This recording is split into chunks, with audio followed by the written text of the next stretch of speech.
Airbnb एक ऐसी company जिसने 10 साल में उतनी वेल्थ क्रिएट करी जो हिल्टन नाम के एक होटल को 100 साल लगे। एक ऐसी कंपनी जिसके फाउंडर्स ने सीरियल, जो सुबह नाश्ते में सीरियल हम खाते हैं, उसको बेचकर $30,000 कमाए और कंपनी को अफ्लोट रखा। एक ऐसी कंपनी जिसके $1 बिलियन मार्केटिंग बजट को कोविड ने जीरो कर दिया। और क्या लेसन आप और मैं इससे सीख सकते हैं। ये कहानी सिर्फ एक स्टार्टअप की नहीं है, ये कहानी कहीं ना कहीं हम सबकी लाइफ की है। तो इस वीडियो में बने रहिए। थोड़ी सी लंबी वीडियो हो शायद, पर ये आपको बहुत कुछ देगी सोचने, समझने और सीखने के लिए। As always, ignite neurons on a mission to touch 1 billion lives positively। आप और मैं इस मिशन पर है। So go ahead, like this video, comment करें कि इस वीडियो से आपको क्या लेसन्स मिले और इसको शेयर करें अपने नेटवर्क में।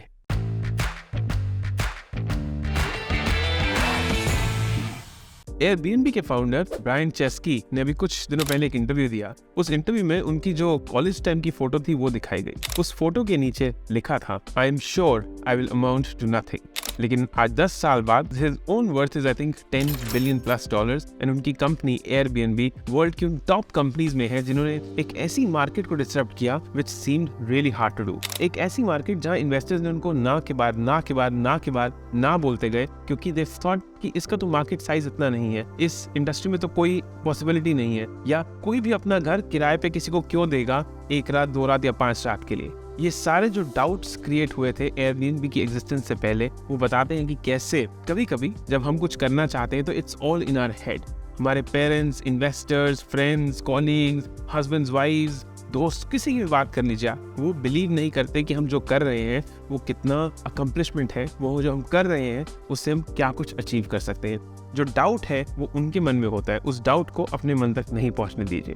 When Brian was in San Francisco, तो उन्होंने देखा कि $1,000 पर मंथ पे एक किराए पे घर मिलता था। उन्होंने कहा ये तो बहुत मुश्किल है, और अगर होटल की भी पर नाइट की वो बात करें तो वो भी उनके लिए बहुत एक्सपेंसिव था। जिस समय वो सैन फ्रांसिस्को में थे, वहां पर उन्होंने देखा कि एक कॉन्फ्रेंस चल रही थी जिसके कारण सारे जो होटल्स थे वो सब कंप्लीटली बुक थे। तो उन्होंने और उनके फ्रेंड जो ने देखा कि अगर हम अपने घर में ही मैट्रेस ले आए तो क्या कोई हमारे घर में आके रात को रहना चाहेगा कि नेक्स्ट डे वो अपनी कॉन्फ्रेंस में जा सके। उन्होंने 3 मैट्रेस लगाए और वो तीनों का चार्ज उन्हें $80 पर नाइट का रखा। उस रात वो तीनों मैट्रेस रेंट पर चले गए। जब उन्होंने देखा कि अरे ये आइडिया तो चल सकता है, तो उन्होंने अपने एक फ्रेंड को और बुलाया, नेथन को, और उन्होंने एक वेबसाइट क्रिएट किया, air bed and breakfast. airbedandbreakfast.com शुरुआत थी आज जो एयरबीएनबी के नाम से आप और मैं जानते हैं। बट इनिशियल जो कहानी थी उनकी वो बहुत स्ट्रगल भरी थी। उस पूरी कहानी में उनको कहीं से भी मिल नहीं रहा था कि कोई इन्वेस्टर उनके साथ इन्वेस्ट करे। उनके कार्ड्स पे, क्रेडिट कार्ड्स पे डेट होता जा रहा था और कंपनी को अफ्लोट रखने के लिए उनके पास कोई आइडिया नहीं था। 2008-9 की बात है जब रिसेशन भी चल रहा था और बहुत डिफिकल्ट टाइम था। उस टाइम अपनी कंपनी को फ्लोट करने के लिए इन फाउंडर्स ने सोचा कि हम क्यों ना एक special unique kind of serial बनाएं। उस समय जो प्रेसिडेंशियल इलेक्शंस हो रहे थे यूएस के, उसके बेसिस पे उन्होंने एक ऐसे सीरियल के डब्बे क्रिएट किए जो बाराक ओबामा और जो दूसरे कैंडिडेट थे उनके नाम पर बने गए थे। उन्होंने वो सीरियल बेचकर $30,000 कमाए और उन $30,000 से कंपनी को फ्लोट रखा। जनवरी 2009 वो मोमेंट थी जब उनको उनकी पहली फंडिंग कह सकते हैं या उनको एक्सेप्टेंस मिला वाई कॉम्बिनेटर में। वाई कॉम्बिनेटर एक ऐसी जगह है जहां पर स्टार्टअप्स अगर वहां पहुंच जाते हैं तो वहां पे उनको हेल्प किया जाता है, एक्सेलरेट किया जाता है, उनको गाइडेंस और मेंटरशिप मिलती है, उनको मौके मिलते हैं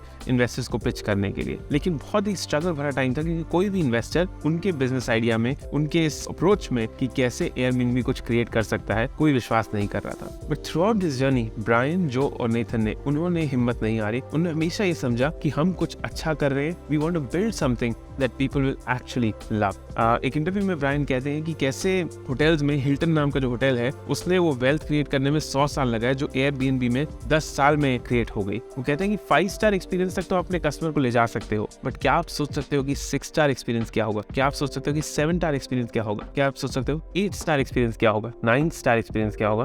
और फाइनली एक 10 स्टार एक्सपीरियंस क्या होता है? आप जिंदगी में कोई भी काम कर रहे हैं तो आप ये जरूर सोचिए कि जब वो काम करके आप किसी को देंगे तो उनको क्या एक्सपीरियंस मिलेगा। क्या वो कहेंगे कि जिसको मैंने ये काम दिया था, जिसने ये काम किया है, वो बहुत ही ब्रिलियंट इंसान था, उसने बहुत ही अपने दिल से, अपनी शिद्दत से, अपने पैशन से वो काम किया है, या वो कोई ऐसा इंसान था जिसकी अटेंशन लिटिल लो थी, वो ऐसा इंसान था जो मे भी कुछ करना ही नहीं चाहता था और बस उसने कर दिया है काम। ये सोचना और समझना बहुत जरूरी है। अब धीरे धीरे कंपनी तो बड़ी हो गई और बहुत उसका रेवेन्यू भी बढ़ा, बिजनेस भी बहुत एक्सपैंड हुआ। बट टाइम याद करिए जब कोविड आया था। कोविड के टाइम पे एयरबीएनबी के लिए बहुत ही डिफिकल्ट टाइम था। 80% of their bookings were cancelled. उनका जो पूरा बिजनेस था बिलियंस ऑफ डॉलर्स का, वो सारा खत्म हो गया था। उस मोमेंट में ब्रायन ने अपनी इंटरव्यू में शेयर किए कुछ 4 रूल्स, जो 4 रूल्स मैं आपके साथ आज शेयर करना चाहता हूँ। जब भी आप किसी क्राइसिस की मोमेंट में होते हैं, जब भी आपको फील होता है कि यार गए काम से, या अब तो लाइफ एक डेड एंड पे पहुंच गई है, उस समय सिर्फ एक चीज को समझना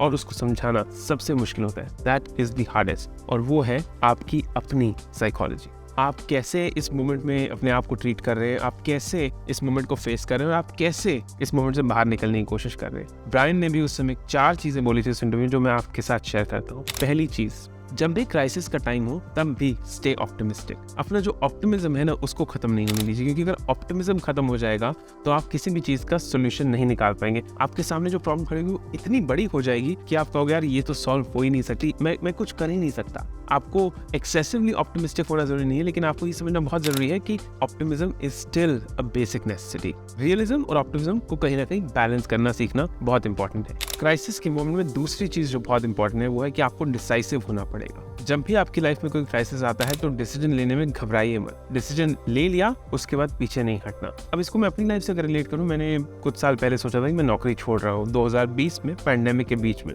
2021 में मैंने कंटेंट क्रिएशन की जर्नी स्टार्ट करी, एग्जीक्यूटिव कोच में बना, और तब सबने डाउट किया था कि उत्कर्ष जो तू कर रहा है ना बिल्कुल गलत है। कोविड में नौकरी बेवकूफ लोग छोड़ते हैं और तू सबसे बड़ा बेवकूफ है इस टाइम। बट मैं अपनी उस चीज पे डिसाइसिव था, मैं उस पर खड़ा रहा, और आज मैं उसके बहुत डिफरेंट वेज में बेनिफिट्स रीप कर रहा हूँ।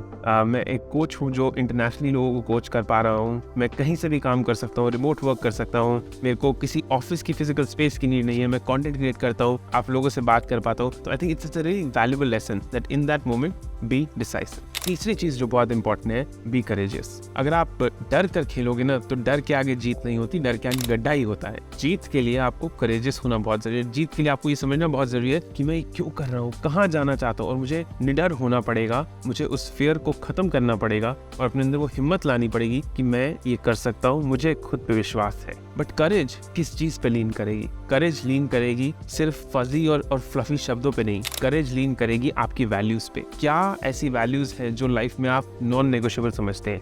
मेरे लिए वो वैल्यूज 5 है: discipline, excellence, growth, love and freedom. ये 5 वैल्यूज मेरी जिंदगी की कोर वैल्यूज है, जो मैं किसी भी मोमेंट में इनको छोड़ता नहीं हूँ, इनके साथ खड़ा रहता हूँ और इनसे बहुत इंस्पिरेशन लेता हूँ। आपकी लाइफ में वो 5 वैल्यूज क्या है, उनके बारे में सोचिए। अगर आप अपनी कोर वैल्यूज निकाल पाओगे तो finally optimism, being decisive, courageous and leaning on your values, इन 4 चीजों से you will be able to manage through any crisis.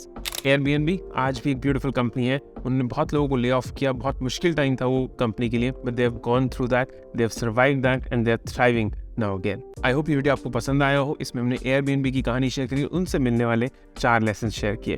Comments में डालिए और किस कंपनी के बारे में और किस एंटरप्रेन्योर या फाउंडर के बारे में आप मुझे चाहते हैं कि हम स्टडी करें और आपके साथ शेयर करें कि उनकी लाइफ से क्या लेसन हमें मिलते हैं। As always, ignite neurons on a mission to touch billion lives positively. 2 videos और शेयर कर रहा हूँ, जरूर देखिएगा एंड हमारे साथ बने रहिए, क्योंकि हम चाहते हैं कि आप ढूंढ सके योर बेस्ट वर्जन।